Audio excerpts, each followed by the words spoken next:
দীর্ঘ 4 মাস আমাদের প্রিয় নেত্রী দেশমাতা বেগম খালেদা জিয়া চিকিৎসার জন্য লন্ডনে ছিলেন।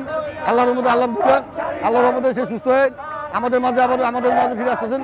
এটা আমাদের বহুত বড় মানে আল্লাহর দরবারে শুনিয়ে এবং গণতন্ত্রের জননী সবচেয়ে নির্যাতিত নেত্রী আল্লাহর রহমত ইনশাআল্লাহ ওনাকে যেভাবে আগে সরাচারের প্রধানমন্ত্রী হাসিনা যেভাবে তাকে মানে হত্যা করতে চেয়েছিল, আল্লাহর রহমত সেই কামে অনেক আল্লাহর জয়, আল্লাহর রহমত, আল্লাহর জয় সবসময় আল্লাহর রহমতে সে আমাদের মাঝে ফিরে আসে।